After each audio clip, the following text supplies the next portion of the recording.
Cooperstown, New York, a town where time seems to stand still, a place where a baseball enthusiast can feel like a kid again. Every kid has heroes. But it's safe to say Ron Rabinovitz had a very different connection to his childhood hero, so much so he's sharing his story with visitors to the Baseball Hall of Fame. It all started the first time Jackie Robinson replied to a childhood letter he wrote.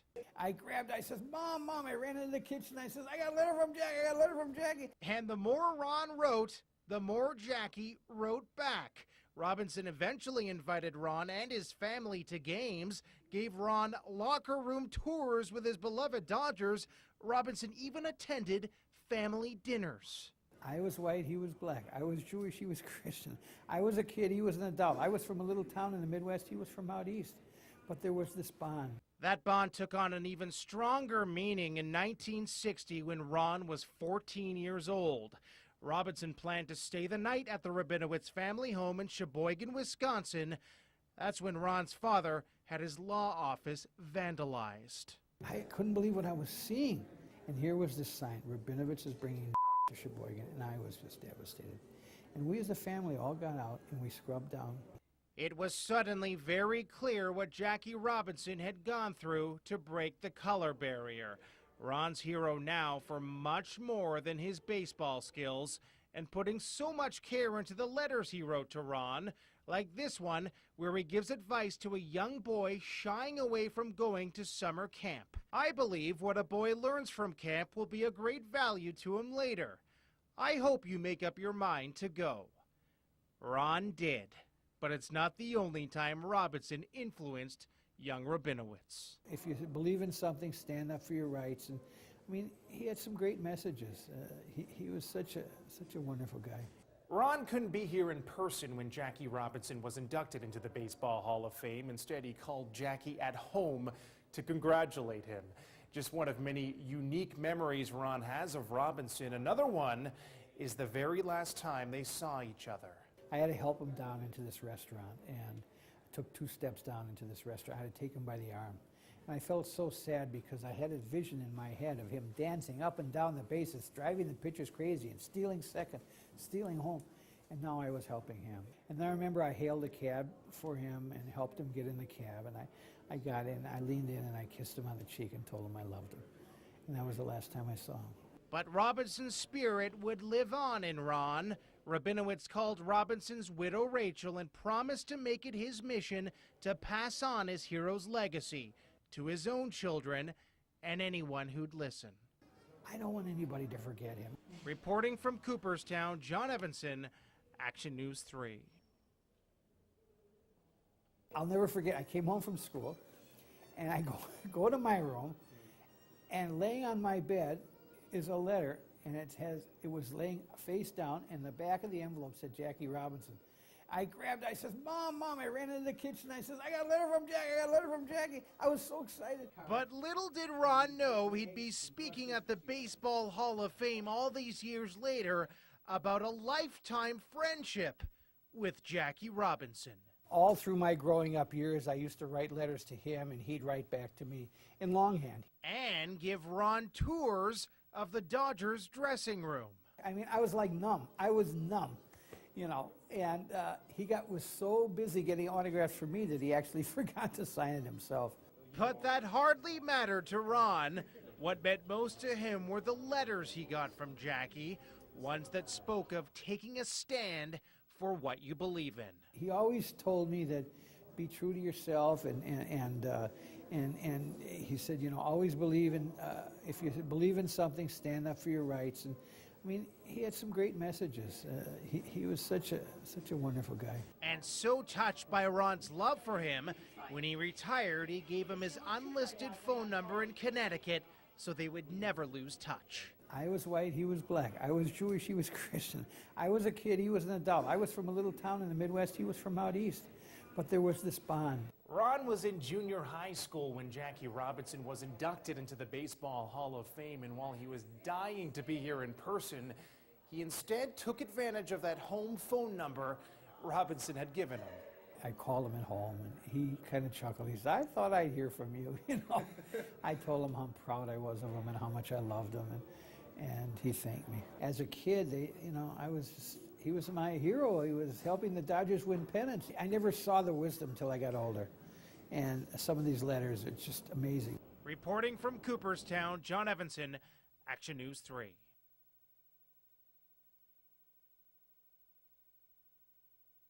Quite an impact on mine, excuse me. Rachel Robinson, his widow, started a foundation called the Jackie Robinson Foundation, which was a scholarship program for children of color and minorities to go to college. And that scholarship program has a grant, and he passed away several months later. Jackie died at age 53. He was a young man. He once said, I took him back outside. I brought a cab for him. Hailed a cab. But many times we would have lunch. And I was with him about 6 or 7 months before he passed, giving a kid his phone number at home. It was unbelievable. So I used to call him once in a while. Never bothered, never pestered him, but I'd call him. So I called him when he was inducted. And he kind of chuckled and he said, I thought I was going to hear from you. And he was so, so happy I had called. After I got in the business world, I used to go, let Jackie Robinson sleep in your house? He says, of course I would. I'd love to have him build a house next to me. He says, boy, I sure wouldn't. My dad looked him straight in the eye and he said, you know, Ben, I don't think that would be the real question. I think the real question would be whether Jackie Robinson would want to live next to you. So he really told him. So what happened, unfortunately, he got to Manitowoc.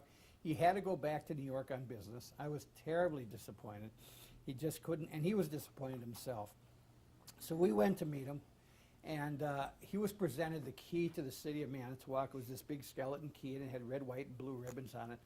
And we were taking him back to the airport, and I'm sitting in the back seat with him. He has this key on his lap, and he turns to me and he says, Ronnie, will you keep this key for me? And I mean, I was just so thrilled.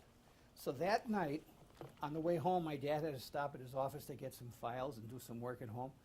We drove up to my dad's law office, and someone had spray painted a sign, Rabinovitz is bringing niggers to Sheboygan. And I started to cry. My dad, my mom, my sister and I, excuse me, we got out of the car, and we took rags and brushes and soap, and we washed it all down. And I thought, my God, how could anybody do such a terrible thing? I was just devastated. He was inducted down, and the police came, and they were going to arrest him. Then they found out he was Jackie Robinson. They let him go. And he said, you know, Ronnie, if my name would have been Paul Jones or John Smith or anybody else, I would be in jail today because of the color of my skin. Those are the things we have to change. He was coming to Manitowoc, Wisconsin, which is between Sheboygan and Green Bay, right on Lake Michigan. And we had made arrangements that he was going to stay at our house overnight and speak to my high school the next day. So needless to say, I was so thrilled. I was so excited. So one day, my dad and I are playing. One time he came in from Birmingham, Alabama. He had spoken there, and he was flying to Milwaukee. We picked him up at the airport. He was quite disturbed. My God, then he did announce his retirement, and I was devastated. I was crying. I was in my room, and I wrote to him, and I said, you know, I was so sad because I thought, how's he ever going to come back to Wisconsin? I mean, I'm in a little town. He's out east. So, and he wrote back to me that his own son, Jackie Jr., was crying. And he assured both of us that everything would be okay. And it seemed like if Jackie said everything was going to be okay, it was. And in fact, it was. Because he came back to Wisconsin many times. He was very active with a group called the National Conference of Christians and Jews. He used to come back for sports banquets and messenger in baseball.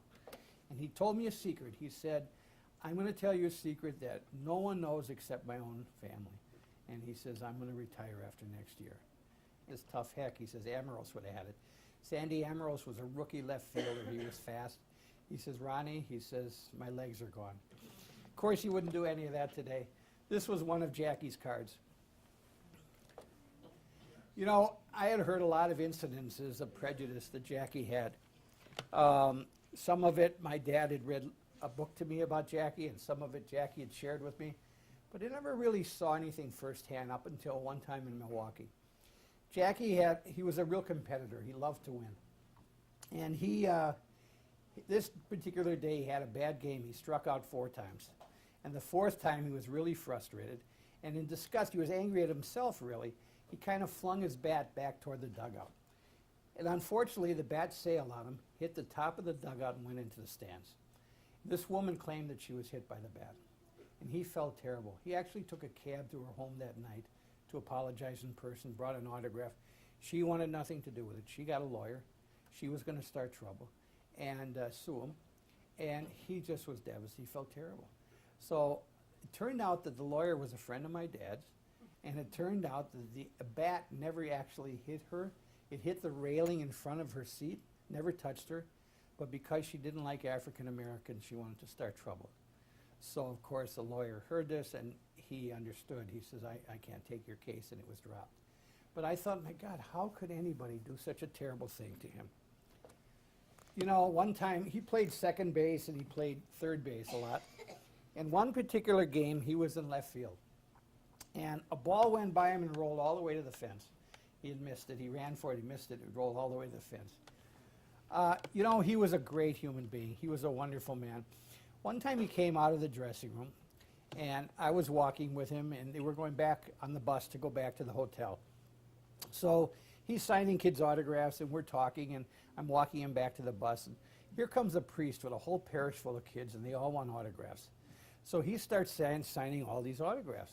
Pretty soon, the guys on the bus are opening up the windows. Come on, Jackie, you're holding us up. He goes to the bus driver, and he says, you know what? Take the guys back to the hotel. I'll take a cab. And he stood there, and he signed every kid's autograph. And, of course, he didn't have to take a cab. We gave him a ride, but that's the type of guy he was. You know, it's amazing as a kid growing up. You know, kids are impatient. And after a game, you have to wait 45 minutes to an hour before the players start coming out. And you're kind of in the bowels of the stadium. There's really nothing to do, nothing to look at, the gray walls, you know. The only thing that we could do to kill time was there was a big sign on the dressing room door that said, warning, do not enter, trespassing, you go to jail, and there were like legal jargon, you know. So we'd read that over and over and over just to kill time. So, and then we'd watch that door handle, because if it turned, we knew someone was coming out. So one day he comes out, and he says, come here. And he takes me by the hand, and he takes me into the locker room. So the first thing I says, Jackie, I'm going to jail. And he says, no, no, no. He chuckled, and he says, no, you're with me, and you don't have to worry. He takes this ball out of a bag, a brand new ball, and he takes me from locker to locker to locker. All my heroes, Duke Snyder, Carl Furillo, Roy Campanella, Pee Wee Reese, Don Newcomb. Sandy Koufax was a rookie that year.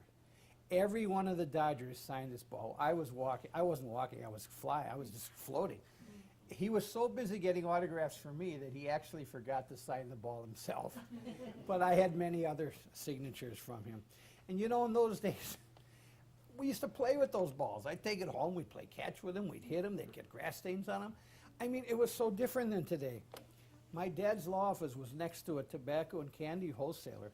So he used to bring me the Topps baseball cards. I had every card from 1951 on.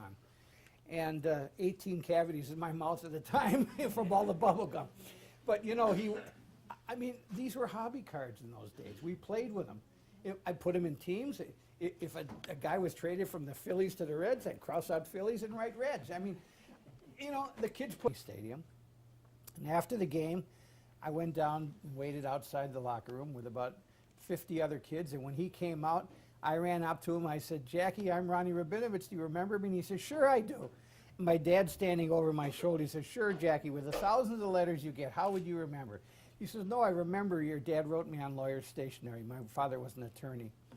And from that time on, we became the very dearest of friends. All through my growing up years, I used to write letters to him, and he'd write back to me in longhand. He'd take time to write to every kid, and even adults have heroes. Whether a hero is a rock star, a sports figure, a movie star, a parent, a teacher, a priest, a minister, a rabbi, every kid has heroes.